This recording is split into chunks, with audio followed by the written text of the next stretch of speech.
I, Mrs. Uma Agarwal, welcome you all to the online lecture series organized by Gokhale Education Societies, BYK College of Commerce, Nasik. In the first lecture, introduction on the subject bookkeeping and accountancy was looked into. Today, we will deal with the very first topic of Introduction to Partnership and Partnership Final Account. In the curriculum of Standard 11th, we had learned about sole proprietorship final account, formation of sole proprietorship, how to prepare or maintain the final accounts, that is trading, profit and loss account, balance sheet based on trial balance. The sole proprietorship has its own limitation like limited capital, limited managerial ability, unlimited liability, instability, absence of specialization, etc. So, to set up a business on a large or huge scale, more capital involving more risk. So, two or more persons come together and form a partnership firm to run a business on a large scale. In Maharashtra, every partnership firm needs compulsory registration under Indian Partnership Act 1932. A registered partnership firm then becomes a legal identity. It can take legal action and vice versa. Legal action can be taken against the firm. If a partnership firm is not registered, it do not form a legal identity and is deprived of taking legal action. In such a situation, partners can sue each other for accounts of the firm in the event of dissolution. For outcome of the various limitations of sole proprietorship, two or more persons come together and form a partnership firm. Each partner uses his own skill and experience in running and managing the business efficiently. They also agree to share the capital, risk, and profit of the business. Such mutual relationship based on an agreement amongst these persons is termed as partnership, and each individual is known as partner and collectively as a firm.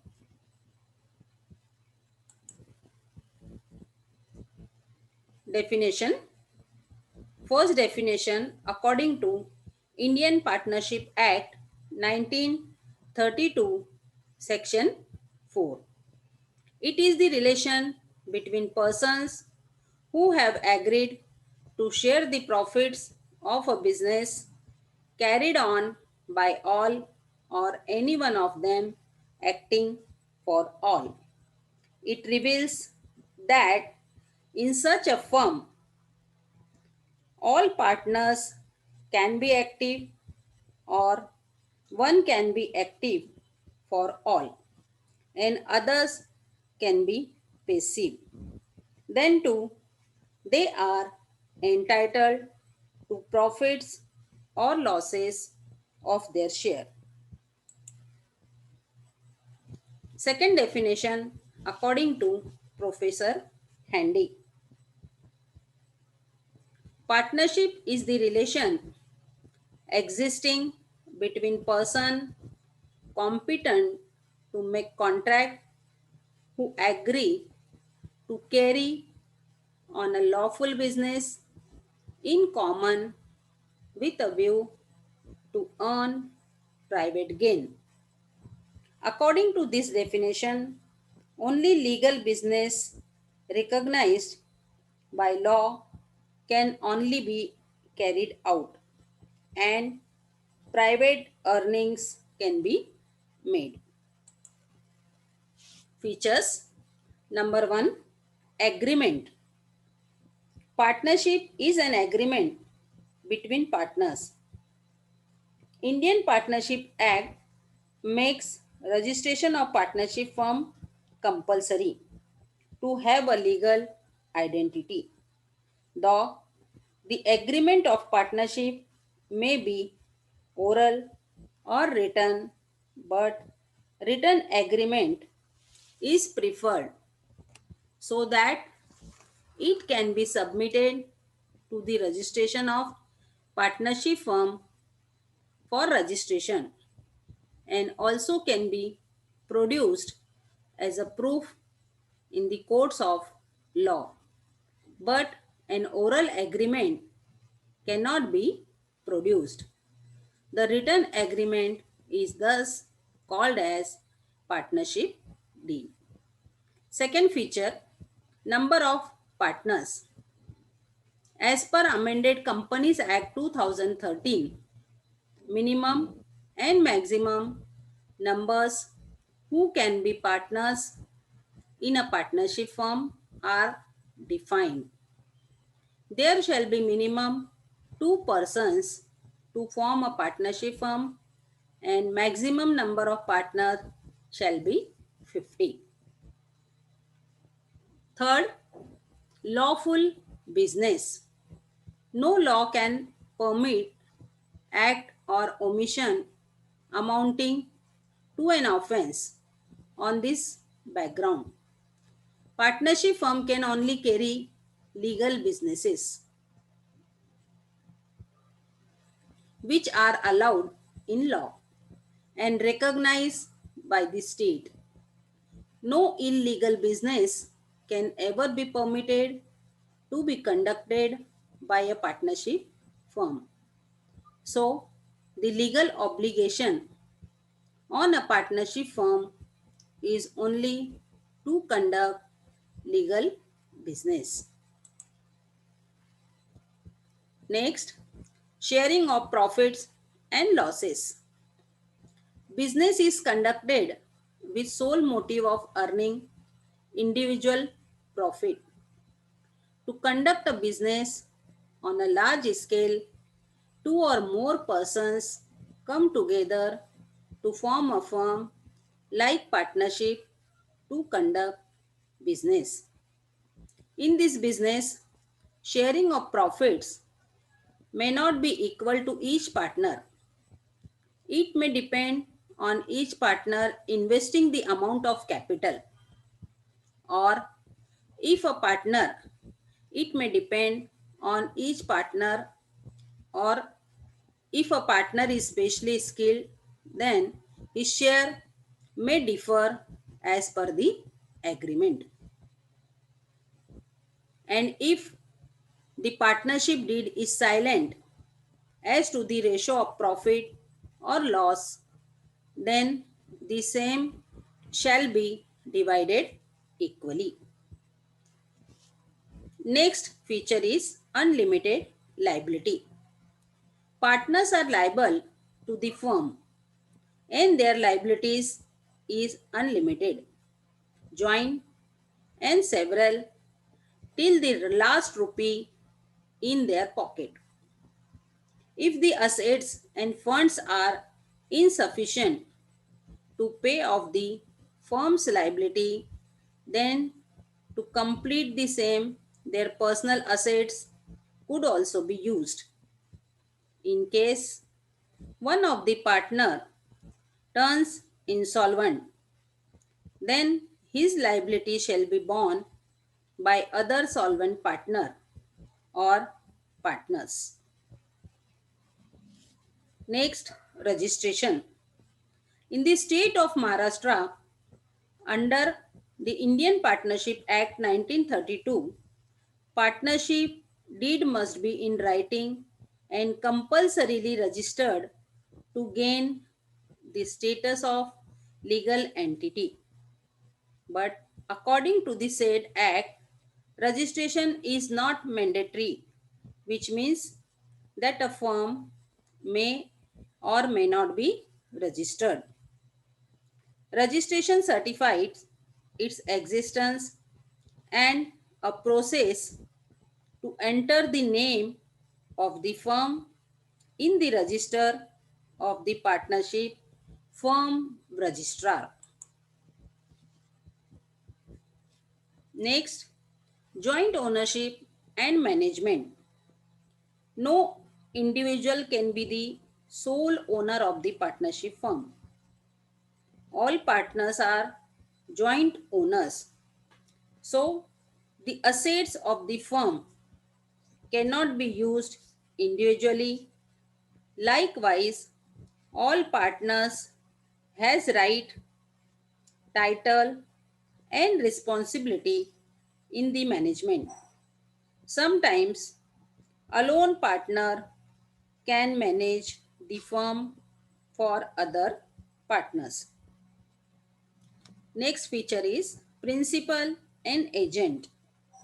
Partners play a dual role. They act as principal of the firm for outsiders and agents for other partners. It means each partner work in twofold capacity. Last point of the feature is dissolution. A firm is dissolved either by agreement, death or retirement, or on the wish of partner by giving 14 days notice. Firm can be dissolved. The retirement of a partner can also take place if he becomes insolvent or if he is mentally ill.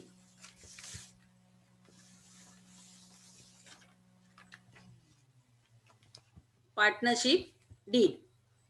In Maharashtra, as registration is compulsory, so deed must be compulsorily be in writing.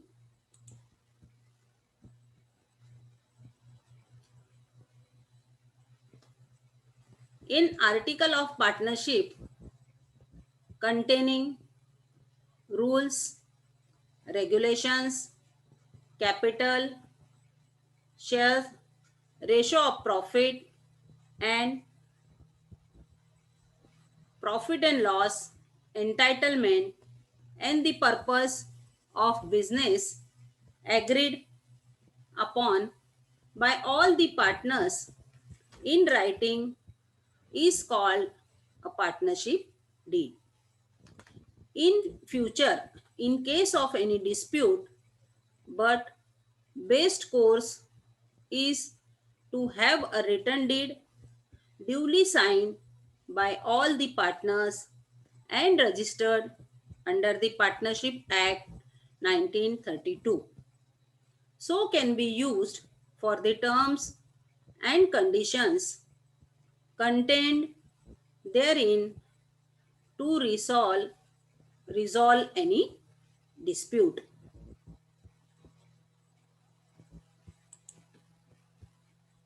What a written agreement deed shall contain.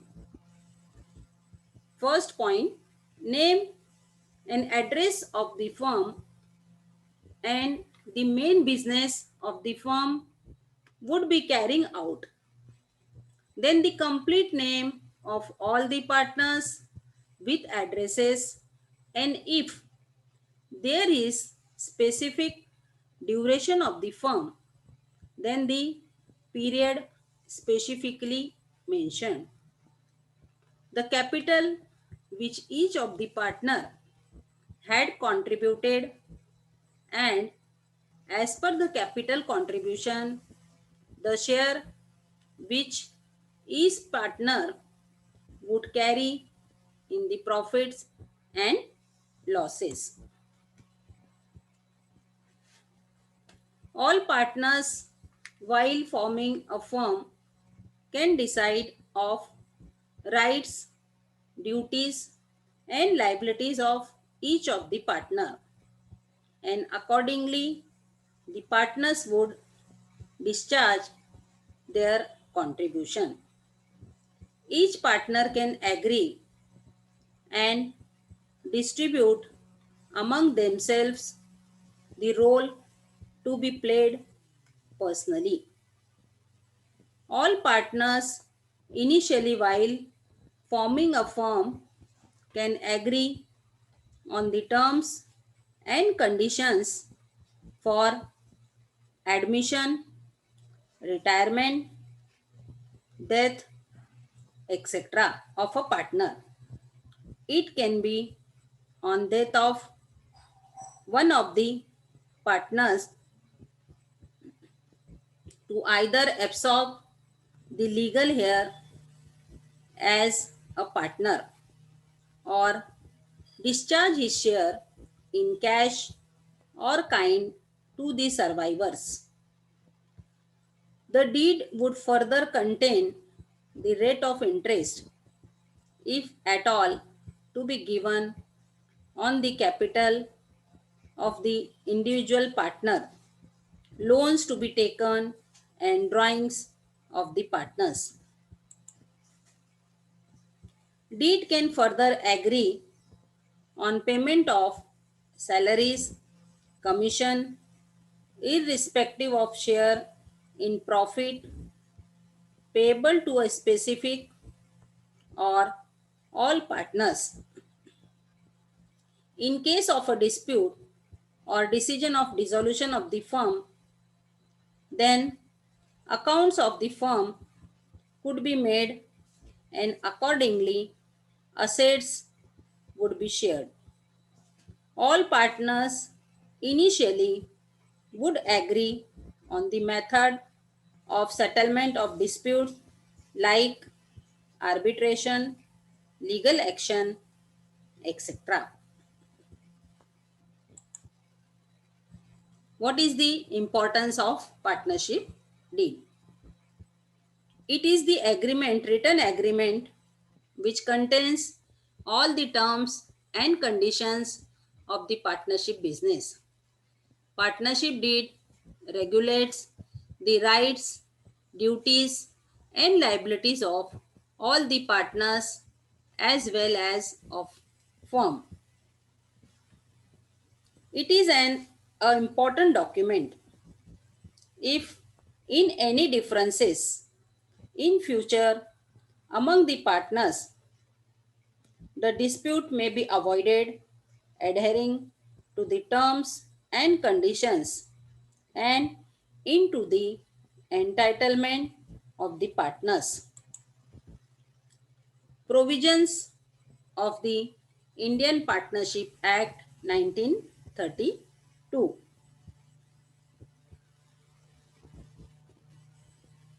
Initially, on formation of a partnership, all the terms, conditions, contribution, entitlement to share, etc., are mutually agreed and decided.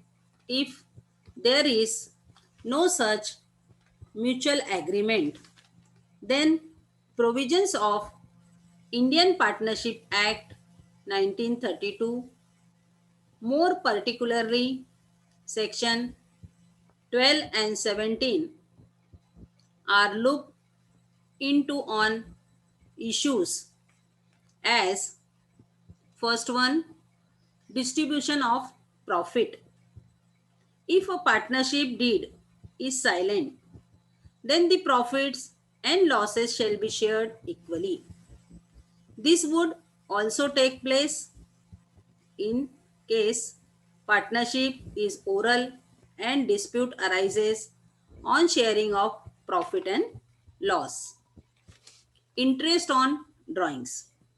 If the terms and conditions are not specific, as to period of interest on drawing. Then average of 6 month interest on drawing is charged. Interest on partner's loan.